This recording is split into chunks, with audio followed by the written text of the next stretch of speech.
The X-Zone Radio Show with Rob McConnell is largely an opinion talk show. All opinions, comments, or statements of fact expressed by Rob McConnell's guests are strictly their own and are not to be construed as those of the X-Zone Radio Show or endorsed in any manner by Rob McConnell, Relmar McConnell Media Company, the X-Zone Broadcast Network, its affiliated networks, stations, employees, or advertisers.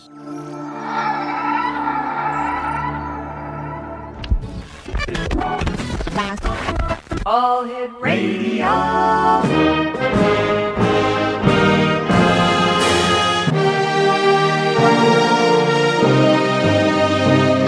Welcome to the X-Zone, a place where fact is fiction and fiction is reality.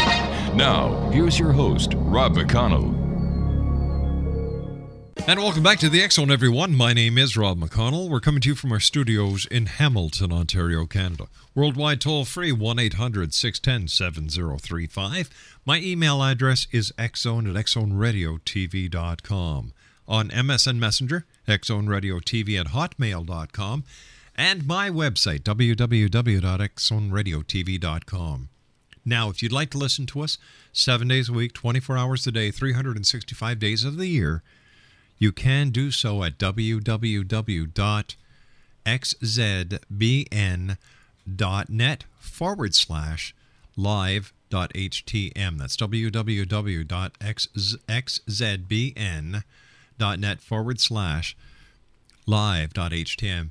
And also, don't forget, this is the month of May. This is Mental Health Awareness Month. And yesterday we had Dr. Clancy McKenzie on.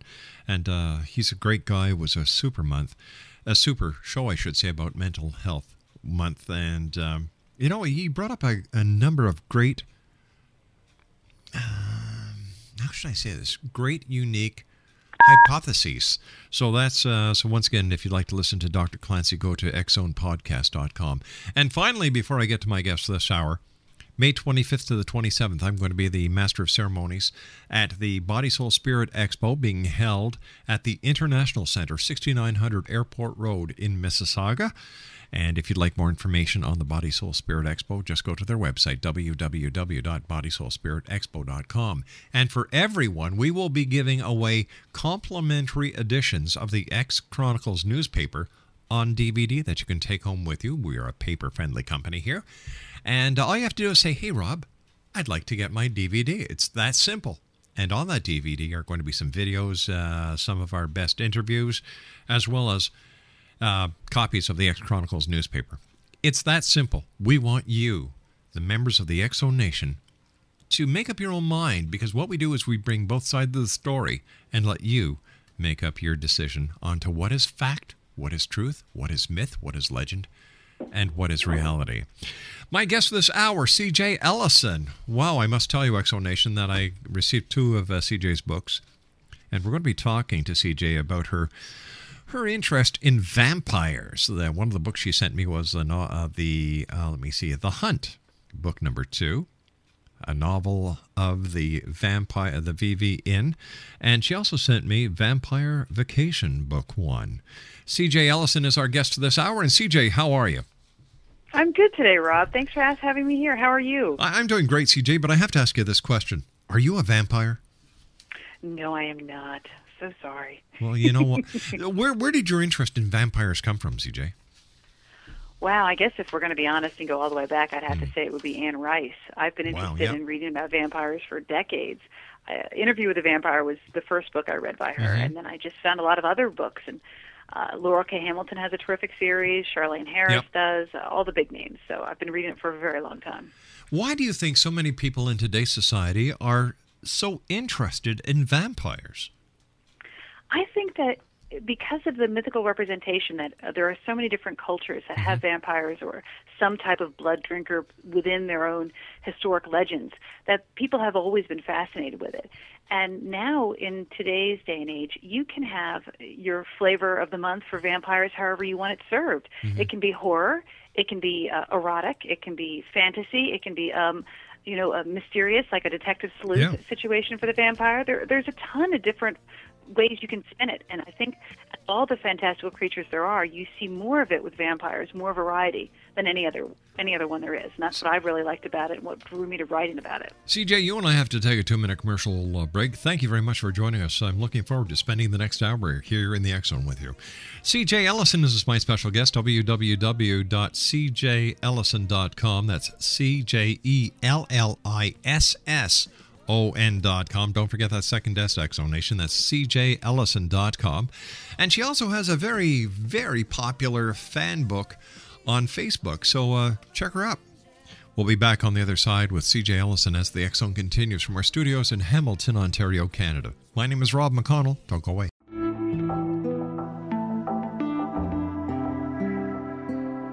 Take a step back in time and discover old Florida cuisine at Marsh Landing Restaurant in Fellsmere.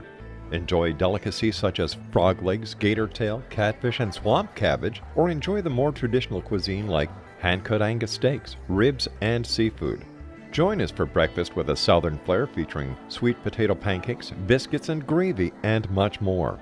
Planning a party? Marsh Landing's private dining room can accommodate groups from 8 to 80 people. While you're visiting, enjoy the historic pictures, artifacts, and stories that line the walls. Marsh Landing is truly a unique experience. Marsh Landing Restaurant, 44 North Broadway in historic Fellsmere, or visit marshlandingrestaurant.com. Marsh Landing, old Florida cuisine at its best.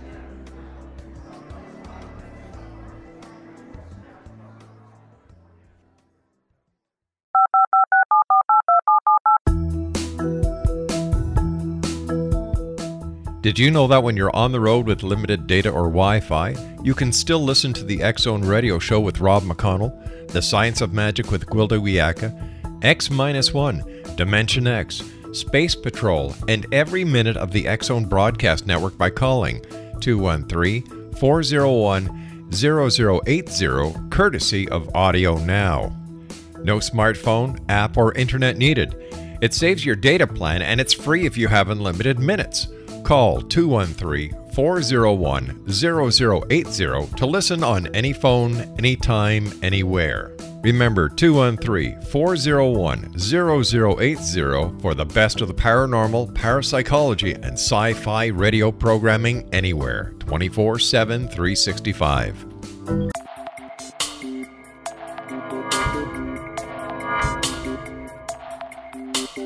Are you interested in the paranormal, ghosts, UFOs, or psychic phenomenon? Join me, Tim Bartley, co-host of Talking to Spirits with Lightworkers Tim and Justina, coming mid-January 2017 to the XZBN. We will channel spirits live and talk to them, revealing all kinds of amazing information. Spiritual attachments will be found and removed on the show, and so much more. To find out when you can listen to Talking to Spirits with Lightworkers Tim and Justina, visit www.xzbn.net for listeners on both sides of the veil.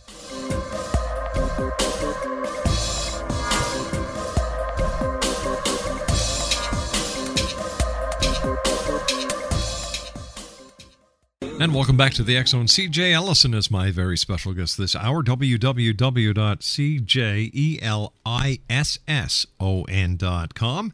And, CJ's got a very popular fan page on Facebook. Just have to go to Facebook and enter her name, CJ Ellison. And her books are available at Amazon.com, Barnes & Noble, and other online stores. Once again, for more information on CJ, visit her website at www.cjellison.com. CJ, tell us a little bit about your series and what was the driving force behind it? As I mentioned before, I've been reading vampires for a really long time, and I've read a lot of the urban fantasy genre, which is kind of a crossover between a fantasy book and a paranormal romance. Yep. The main character, it's usually told from a first-person perspective, so it's told with an I instead of a he and she. Yes. We're getting a really first-hand look of the story through the narrator's eyes. You're kind of living the story with them as it happens. I enjoy these types of books because you're able to put yourself into the story and live it, just enjoy it page by page as if you were there. He and she, it's the third person, past tense, which you see a lot of high fantasy books in. That's nice too, but this newer, more contemporary writing style I've really enjoyed, and it's really brought me into it. Now, regarding my story, The Vampire Vacation book is the first book in the series, and it's written from an ancient vampire's perspective. She's a 580-year-old vampire who's married to a human husband, and she's very happy, very monogamous, and running an inn in Alaska, a vacation spot for the undead, so that, you know, obviously it's open only in the winter months, but everyone from all over the globe flies in, jet-setting, you know, rich vampires to vacation and take off their civilized masks and to let loose. Because after all, if they're living among regular people every day, they have to pretend to be regular people. Now they get to come to the Vampire Vacation Inn and really let loose. Tell me, so it's been a lot of fun to write it. Do you think vampires are real, or are they strictly in the mind of the believers? You know, I really don't know. I think my first instinct would be to scoff and to say, no, they're not real. But honestly, I don't think that I'm ever going to be the one to say yes or no on something that I don't know enough about. I can honestly say that there's more things in heaven and earth than I know anything about. There's so many other things out there that you always have to have an open mind and not discriminate what someone's beliefs are until you have more proof and more research done yourself. One of your reviewers wrote that your book was an erotic paranormal mystery in the Arctic. How do you explain that? I thought that was a really great way to phrase it. Erotic paranormal mystery in the Arctic. Well, obviously it's set above the Arctic Circle in Alaska, so that's where we got that from. Erotic, because I'm not shy and I write very detailed, explicit sex scenes throughout the books, so that's where that comes from. Paranormal was the vampire angle, and mystery was I give my couple a problem to solve. I don't want to write a romance book, but that doesn't mean that I don't enjoy sex in the stories either. So the sex spices things up, but it's not the main plot focus. The mystery brings things along and gives our couple of an adventure, but it's also not the main plot focus. What makes your series different than all the other vampire books out there, CJ? Comparatively speaking, with a lot of the urban fantasies that are really popular right now, if the main character is a woman written from her point of view, she's usually bed hopping quite a bit or having relationship problems. Even if the relationship is a subplot in the book, you'll still find that she can save the day, she can journey to foreign lands, she can save her loved ones or anyone who's friends with her, but she can't seem to keep a guy. And at the end of the story, she either fobs the relationship or she's with someone new. And what I really didn't care for was that it completely discounted anyone who was in a happy marriage. People who are in a happy marriage, who work very hard for that, know what a relationship really, the energy that it takes to keep it going. What are they going to get to read? Why can't they read anything about a happy couple that's side by side, just like they are in real life? Sure, we might, hate each other once in a while or want to smother one another in our sleep. But overall, we're with it. We're here for the long haul. And that's what I wanted to read. I wanted to read about a happily married couple, about a couple who was there for each other no matter what. I just made mine, of course, the vampire. I don't know. I've been doing this show for 20 years or 20 some odd years, and I've never heard somebody say, well, we may think about smothering our partner into sleep when they're asleep. I love it. What's the premise of your first book, CJ? The premise is that this husband and wife are a little mystery-solving duo. They are running this vacation spot where the vampires come up for the decadence of the theme rooms and kind of let themselves hang out and have a real nice sexual exploitation of a good time, party all night long. And the premise is that they are trying to solve this murder. So a guest is, or actually they don't know who it is right away. Someone is killed. They want to find out if the person is a guest, an employee, how they got there, who killed them and why, without alerting their guests. So it's this madcap adventure of them bumbling through trying to figure out who the killer is without alerting everybody. Why Alaska? I often wondered why there wasn't more vampire books set in Alaska. It seemed like the perfect setting. It's in the wintertime, it's dark 20 hours out of the day. Yes. Above the Arctic Circle, you get 4 hours of twilight. How come no one was setting other vampire stories up there? Now, after I wrote the book and I had some critique partners go through it, I had someone point out to me, hey, you do know that there's a graphic comic series called 30 Days of Night that was turned into a movie that's up in Barrow, Alaska, right? And I had no idea. I was crushed. I thought I was the first person that thought of it. But like I said, it was a good idea, so I'm not surprised more people haven't tried it. I love it. I love the aspect of vampires and a vampire. And tell me, I travel and I go and, my wife and I, no, let me put it to you this way. Laura has to stay in a 5-star hotel. She really doesn't care where I stay, but she's got to stay in a 5-star hotel. So rather than cause any problems, and I love harmony, I say, yes, dear. There's always a fridge in the room that is filled with alcohol. Now, in your stories, in your Vampire Inn, is the fridge filled with blood? It can be if they request it to be. It's funny that you say that because there is a scene where the proprietress, Vivian, of the hotel is asking one of the maids, did you check and see that there was Perrier in the fridge waiting for the guest's arrival in their room? And, of course, there could be bagged blood instead if that's what they wanted. I guess. Where did you get the ideas for the individual characters that you've placed in your books? I picked them from friends, from people around me, I stole names from people on Facebook.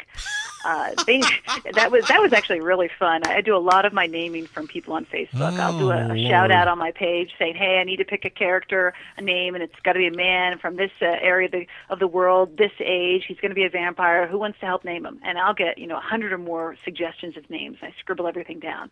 I've never been a person who's really been attached to a name per se in my writing, like, oh, this name is symbolic and it means something. I think if you go a little overboard with the names and make them too weird, it's very hard for the reader to actually pronounce them in their mind. So having a name from somebody who's on Facebook, it makes a connection with them. They feel more involved, brings everybody into the story. And it's a more common name then. I've got some pretty common names in my book. Exonation, C.J. Ellison is my special guest this hour. We're talking to C.J. about the books that she's written. We're talking about Vacation Vampire, book 1, and The Hunt, which is book number 2. CJ's website is www.cjellison.com. Make sure you get both S's in or else you won't be able to find her.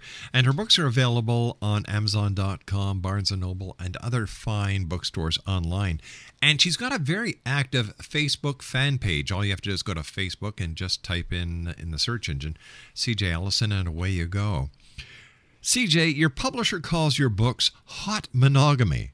Can you tell us what inspired that phrase? I was the one that inspired that phrase. I had a lot of people asking me, what is it that makes your book different than the others that are out there?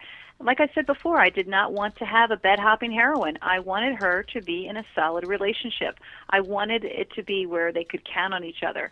And true intimacy that I wanted to portray in my books does not happen in a month of dating, 3 months, or 3 years. It happens over a long period of time. Anyone who's been in a long, happy marriage can attest, yes, the intimacy comes with time, over decades built. And I wanted people to realize that's what hot monogamy really was. It wasn't something that it was ho-hum, boring, let's go have an affair. It's something that's scorchingly hot if it's done right. I don't know if there's anything wrong with a bed-hopping vampire. I don't think there is, but why not write something different? I like where you're coming from. So tell me, when it comes to vampires and the creatures of the night, are you a believer in the paranormal? Oh yeah, definitely, without a doubt. There's so many things that are unexplained. I think that to try to beat a dead horse and try to fit it into some type of a scientific or historical background is just wrong. There's got to be things out there that we don't know. Have you ever had a paranormal experience of your own that you'd like to share with us? I don't know if I really think I have. I've definitely had those spooky moments when you're in an old house and you aren't quite sure what you've heard, what you saw. But is there one particular thing I could point to and say, this is definitely strange or this is definitely out of the ordinary? No, there hasn't been, much to my dismay. But that doesn't mean I don't believe it when I listen to other people. Sure. I would listen to somebody sitting and explaining to me about crop circles. It was an amazing lecture. I had no idea there was so much scientific background to it. And the research that was done, I thought it was just fascinating. Do you plan on writing more books?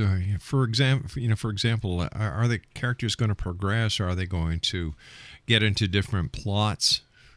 Oh yes, I've already. The third book came out last month, when the print edition just released today. It's been well received so far from readers, and they all keep saying the same thing: please keep writing. So I'm going to continue with this series as long as there's reader interest, and I have some other series in mind too. Has anybody sent you an email who claims to be a vampire, and they say, "Hey, what you're writing about is dead on"? If you'll excuse the pun. Mm-mm. No, And I do get a lot of emails too. Interesting. What do you think the average werewolf actually looks like? I'm sorry, the average vampire looks like, and can we tell them apart from I John would Cupola? think the average vampire would look just like you and I. Wouldn't that be the whole point? If you have my book there in front of you, you should open it up to the first page for chapter 1. There's a quote there from Charles Darwin. The whole point is about being able to adapt. It is not the strongest that survives, nor it is the most intelligent that it survives. It is the one that is most adaptable to change. All right, you and I have to take a commercial break because that is one change I cannot make here on this show.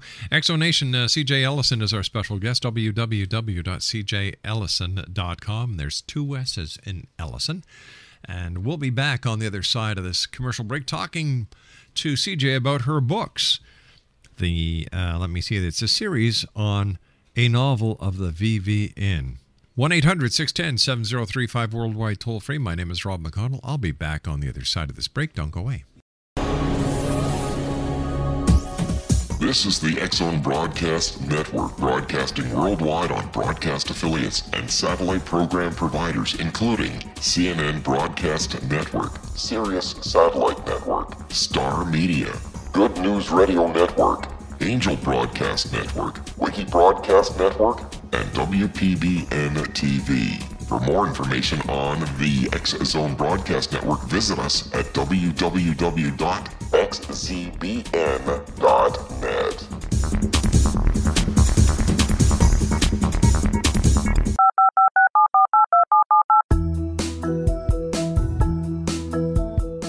Did you know that when you're on the road with limited data or Wi-Fi, you can still listen to the X-Zone Radio Show with Rob McConnell, The Science of Magic with Gwilda Wiyaka, X-1, Dimension X, Space Patrol, and every minute of the X-Zone Broadcast Network by calling 213-401-0080, courtesy of Audio Now. No smartphone, app, or internet needed. It saves your data plan and it's free if you have unlimited minutes. Call 213-401-0080 to listen on any phone, anytime, anywhere. Remember, 213-401-0080 for the best of the paranormal, parapsychology, and sci-fi radio programming anywhere, 24/7, 365. Welcome back, everyone. CJ Ellison is my special guest. Her website, www.cjellison.com. That's CJELLISSON. Her book series is available on Amazon.com, BarnesandNoble.com, and other online bookstores. And she also has a very active fan page on Facebook. All you have to do is go to the search engine and type in her name, CJ Ellison. 1-800-610-7035 worldwide toll free is the way that you can contact us. My email address is xzone@xzoneradiotv.com. First of all, CJ, thanks very much for joining us. It's a great pleasure talking to you, but I must ask you this. Where do you get your ideas for the erotic scenes? Let's just say I have a really active imagination and a very willing husband. So does he say, oh no, she's writing again, no sleep for me tonight? No, he does not. He giggles and says he's very happy to be my muse. Oh, heavens to Betsy. If you were to meet a real vampire, what would you say? What kind of conversation would you have? Oh, wow, I don't think I would just have one question. I think I would have dozens of questions. Probably one of the first ones would be, how old are you? Mm-hmm. And then I wanted to know about their history, about their background, what they've lived through, what they've seen. What was the hardest part about writing your book series? Is there one area that kind of puts you into a writer's block?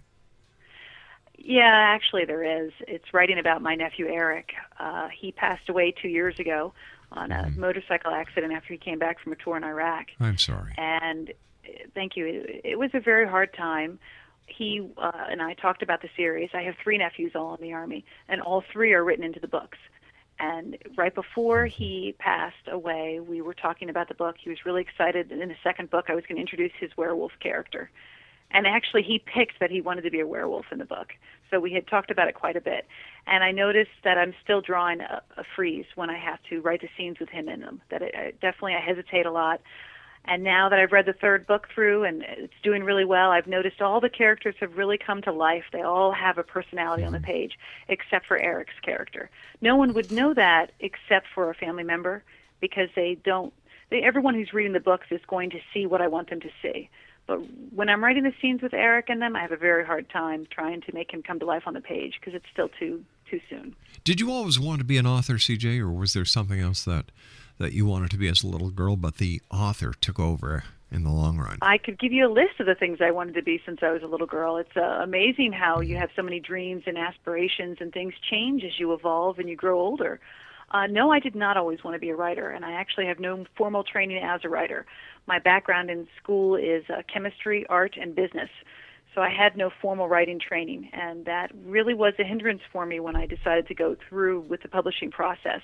I was learning things from scratch. I was a terrific storyteller, but when I had worked with editors, I did not understand all of the jargon and all the things that they were trying to explain to me. So it was a challenge.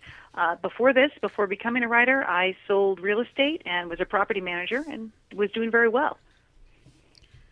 When you look at the genre of vampires, why did you pick that genre instead of ghost hunting, instead of extraterrestrials? Why vampires? I actually have a series that I'm plotting out about alien life and about being some type of spy agent on kind of like an intergalactic world type of setting. But as far as why did I pick vampires for this? Yeah. Because I enjoyed reading it. I really enjoyed reading it, and when I was perusing the bookshelves or online, flipping through titles, I would kind of gravitate toward the vampire books. It was what I wanted to read. Publishers were insisting that years ago when I started writing that the genre was dead, that it had been played out, and that it wasn't going to be able to sell anymore. And they've been proven wrong time and time again. People still want to read about vampires. But why? They don't exist. Well, I think that the biggest draw is the fantasy aspect. If you can make this character anything that you want in your mind. Now, let's say that you're one of these types of guys who wants to be some gun-toting hotshot. You can make vampires into a villain, and you're, just like the Winchester boys from Supernatural who are going out and exterminating monsters. You could be that type of vampire hunter. Or let's say that as a romantic character, you would like to be swept off your feet by someone with a lot of experience and lots of mystery and maybe a little bit of angst, some type of bad boy image. Whatever it is that your heart desires, you can find it in the pages of a book through romance. And it can be portrayed with a vampire or with a werewolf or a demon or whatever you'd like. So when you want to combine all the great things that you like to read, you certainly find them all with vampires. What is the hardest part about being an author in the 21st century? Wow, gosh, that's a hard one to answer because there seems to be so many. I think making a choice on how you want to proceed with your career, because now we're a lot like the music industry was quite a few years ago with the big change of Napster and everything with the music industry. Your work is devalued when it goes up for free, but then you're able to reach readers when your work goes up for free. So it's kind of a vicious cycle of, do I want to go the traditional route and follow all of the rules, or do I want to be the master of my own destiny and try to branch out and try things differently? It is very hard right now with all of the changes to make the right choice. And I think for some authors, they have to do a lot of soul searching to find out what the right choice is for them. Is there anything a prospective author can do to make sure that the content that they want to write about appeals to the masses and not just their own particular reading itself? There are a lot of writers that will tell you that you should not write to the market. You should write what interests you. And in essence, that's what I did. I found myself gravitating toward vampire books, and I knew what was missing in the genre and what I wanted to see, so that's what I sat down to write. If you sit down with the mindset of, I want to write toward a certain audience, by the time that book is ready and you've mastered your craft enough that it's perfect and polished enough to sell, that trend may be gone. So first and foremost, you have to write what you like. If you're writing for yourself to entertain yourself and that you're interested in what you're reading and you do a good enough job, chances are other people are going to be interested too. What are some of the pros and cons of either going self-published or going with an established publishing house? I think when you go with an established publishing house, you have a naivety when you walk into it thinking that they're going to do all of these big things for you and your book is going to magically sell. Well, they're going to get you a terrific editor, and they're probably going to get you a great cover artist, and they're going to do a little bit of marketing. But overall, no one is going to market or sell your book like you are. My agent sat me down and explained the whole thing to me. She said, when you get your advance, you better put all of it toward marketing, because if you don't, your book's not going to sell. You cannot take that money to the bank and think, woohoo, I've made some money now. I'm a real writer. No. Save it all, put it toward marketing and publicity. And the writers who don't do that or who don't receive an advance are the ones who are going to be left off trying to figure out their career on their own. You can still go through a traditional publisher and not wind up not getting an advance. And that means that you are going to be left holding the bag, trying to get your name out there, trying to reach readers on your own. So it seems as if you've got these huge, huge bestsellers that are getting these multi-million-dollar contracts. Then you've got the mid-listers that are all falling to the wayside. And then you've got all the newbies that are trying to come into the arena. So I think that unless you're one of these multi-million-dollar authors, you really should be looking at your other avenues, trying to get professional editing done, making sure that you understand marketing, every aspect of the business you need to know before you get into it. Because if not, the only thing that you're going to do is hurt yourself in the long run. Is it better for an author or easier for an author today to get their message across with the advent of the e-book? And I'm thinking about the Amazon Kindle and the Barnes & Noble Nook. Oh, yes, and definitely don't rule out Apple there either. The iBook store does a phenomenal job for authors, too. It is very easy to get your work out there now. But the problem is you are now a tadpole in an ocean. There are a ton of other writers out there doing the exact same thing. What is it that's going to make yours stand out from all the others? First and foremost, you have to have a really good story. If you don't have a good story, everything else falls to the wayside. It doesn't matter how good your cover is or how good your editing is. That book is not going to do well.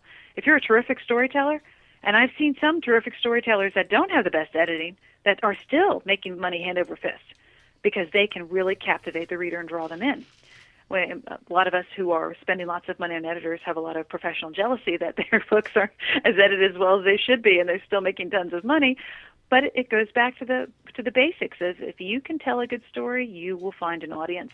Sometimes you have to hunt that audience down, really work hard to find your readership in the beginning, but the cream will rise to the top. If you write well and you find a reader base, you will expand little by little. Might take you time, but it'll work. How do you keep control and the story plot going as you, the author, see best when you've got an editor who's saying, no, that doesn't work right? The real nice part about that is I pay the editor. So I'm able to say exactly how I want my book to go. Mm-hmm. The editor has the chance to help me and guide me, but I have the final say. And that is the nice thing about owning your own publishing company. All of the authors in my company are told the same thing. You might be the one paying the editor, but it's your creation and your book. You always need to keep that in mind. Now, at the same time, an author who doesn't listen to the editor that they've hired is throwing their money out the window. Because why else did you hire them if you didn't trust them and didn't want to hear their opinion? That doesn't mean that I'm going to let someone dictate to me the plot points in my book or how I need to rewrite something and change it or cut a scene out that I particularly like. Mm-hmm. But at the same time, I will listen when they tell me, you need to punch this up, you need to change this, you need to, you're repeating this information. This is not holding my interest. Because if it's not holding their interest, it won't hold your readers. Is it to an author's advantage to strictly look at the print media these days? And with everything that is happening on the side of the computer and the handheld devices, including the iPad and others as such, why is the print book still so important? I'm not so sure the print book is so important. I think that a lot of people would love us to agree that it is, but for me as an author, I've sold about 50,000 books, and I'd say probably less than 2,000 have been in print. Wow. I actually ran into a situation where I brought autographed copies of my print book to my library to donate so they could be donated through the whole state, and I was turned away. They said to me, we don't take unsolicited donations. Wow. I said, I don't think you understand. I am a local author. These are my books. I'm giving them to you so that they can become a part of the library system. They gave me a phone number and sent me on my way. So I don't know if all libraries treat people that way, but that's certainly how the one near me did. It was, thanks, but no thanks, honey. And yet I tried to run a contest where if people would review my book, I would donate one book to a library for every review I got, and then I couldn't even get the library to take my books. Unreal. Now, does that mean the print is dead? No, print is not dead. I think as far as the U.S. and Canadian population have really embraced ebooks, and the U.K. is following, and Australia is next. But overall, if you want mass distribution and you're with a large publisher, that large publisher is going to be able to have outreach that as a small publisher is never going to have. And that reach is still going to be print largely. I understand it's very hard for an independent to get their books into bookstores. Why is that? What it comes down to is that it's real estate on that shelf space. And real estate is very expensive right now in a bookstore. Now, if you're going to be the person who's running that bookstore, are you going to take a chance and put a completely unknown nobody that you have never heard of on that shelf, on that very important, very expensive real estate shelf, or are you going to put a proven track record author on there like James Patterson, somebody who you know people are going to pick up the title, Stephen King, you know his books are going to sell? So it's not that my books aren't in bookstores right now. It turns out bookstores can get them if they order them. I'm in books and print catalog, which means that my book can be distributed everywhere, but the bookstore has to know who I am, and the book buyers don't. I'm still too small potatoes in their minds that they don't know who I am. My readers know who I am. They are the ones who are clamoring for autographed, numbered copies of my print books, but yet the bookstores don't know who I am. Exonation, our special guest this hour is C.J. Ellisson. And her website is www.cjellison.com, and that's CJELLISSON.com. When you're out meeting your fans, what are some of the questions you get asked? I get asked a lot of the same questions you've already asked me. You know, what got you into writing? Where do you get your ideas from? Why vampires? People are very curious, but a lot of them all have the same questions, and it's a lot of fun. I really enjoy talking to people about it. I think when they first meet me and we start chatting, it's usually they don't know I'm an author right away. I talk to people everywhere I go, and won't work that into the conversation until we've been talking for a few minutes, so they don't think I'm completely nutso. But you make a bond, and then you see what people's reading interests are, and you see if there might be a way that you could insert into the conversation you're an author. Have you received any feedback from the vampire community itself on your books? I've been in touch with paranormal communities on Facebook, and I have some people who support me who have written some nonfiction books who've detailed all the aspects of the vampire lore and about people who live the vampire lifestyle, whether they're, I think it's called sanguinarians, yes, or if they just have light sensitivities. And they have all been very supportive and very friendly. I've never had anyone who has ever kind of poo-pooed or dissed me on what I write or why I write what I do. CJ, stand by. You and I have to take our final break for this hour. Exonation. C.J. Ellisson is our special guest. www.cjellison.com. That's CJELLISSON.com. Her book series, The Vampire Vacation, is available at Amazon.com and Barnes & Noble. And we're going to be back on the other side of this commercial break talking more about vampires as the X-Zone continues with yours truly, Rob McConnell, my special guest this hour, C.J. Ellisson, on the other side of this break. Don't go away. This is the X-Zone Broadcast Network, broadcasting worldwide on broadcast affiliates and satellite program providers, including CNN Broadcast Network, Sirius Satellite Network, Star Media, Good News Radio Network, Angel Broadcast Network, Wiki Broadcast Network, and WPBN TV. For more information on the X-Zone Broadcast Network, visit us at www.xzbn.net.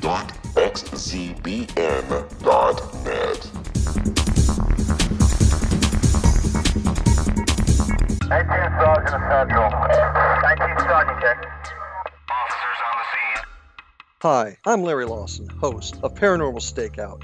With over 36 years in law enforcement, I have learned a few things. The most important is the proper gathering and preservation of evidence is vital to putting the bad guy behind bars. It's no different in the world of paranormal investigation. Whether it's the search for the afterlife, cryptozoology, UFOs, and extraterrestrials, how we gather the evidence, preserve that evidence, and present it to a jury of our peers will make the ultimate difference in proving the existence of worlds and entities that are beyond our imagination. Join me, Larry Lawson, every week on Paranormal Stakeout when, along with my guests, we'll take a journey to prove with indisputable evidence what man has struggled to believe for centuries. Go to xzbn.net for the broadcast schedule and check me out at paranormalstakeout.com.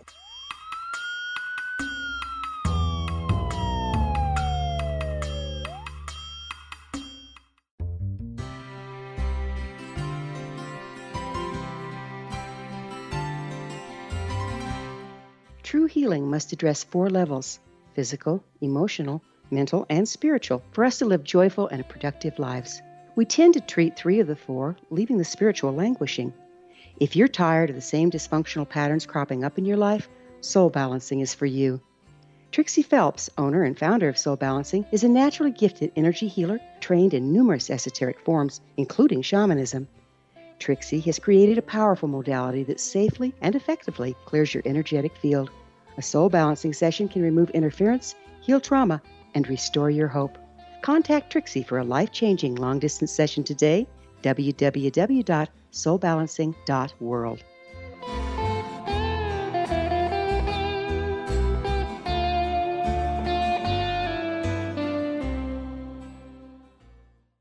And welcome back, everyone. CJ Ellison is my guest this hour. www.cjellison.com. And don't forget, there's two S's in Ellison, so it's CJELLISSON.com.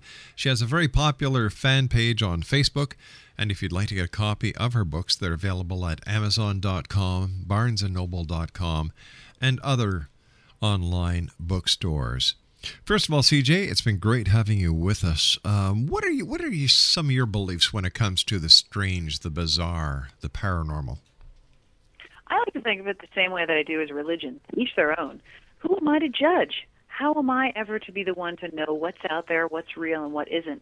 I think accepting someone for who they are, for the face value they present, is much more important than trying to label somebody. Well said. Well said. What message would you like to leave with the listeners of the X-Zone Show tonight? Oh, wow. Well, first off, thank you very much for your time, and thank you for having me here. It's my great pleasure. And I would like to kind of ask them to give my work a shot, that they can come to my website, read half of my books for free, take a walk on the wild side. You never know what you might like. So, are there going to be more books in the vampire series? Is the vampire genre going to expand? And what are some of the, without tipping the hand too much, what are some of the things that readers can look forward to happening within your vampire series?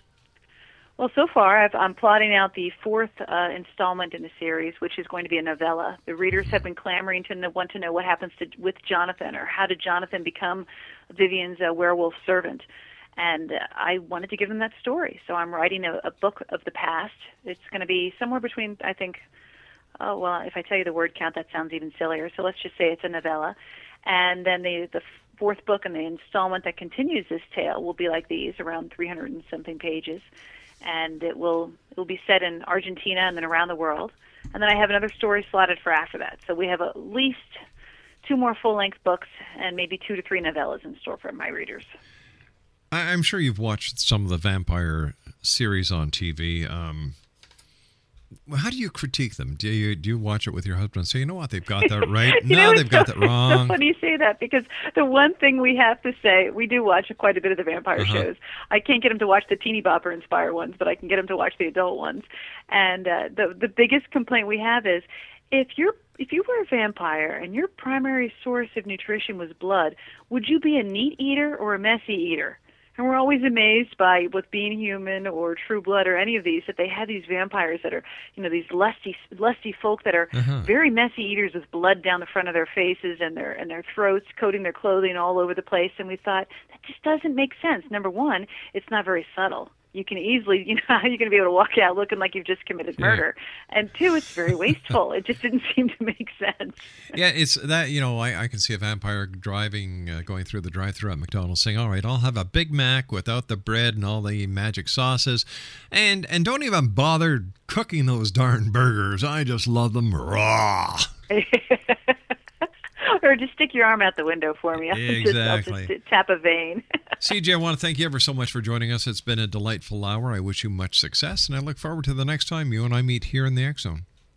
Same to you, and thank you for having me, Rob. I really appreciate it. You take care now. CJ Ellison has been my guest this hour, X-Zone Nation. www.cjellison.com. She's got a very active fan book at Facebook. And she also has her books being sold and available on Amazon.com and Barnes & Noble and other online bookstores. I'll be back on the other side of the news at 6.5 minutes past the hour as the X-Zone continues with yours truly, Rob McConnell, from our studios in Hamilton, Ontario, Canada. Don't go away.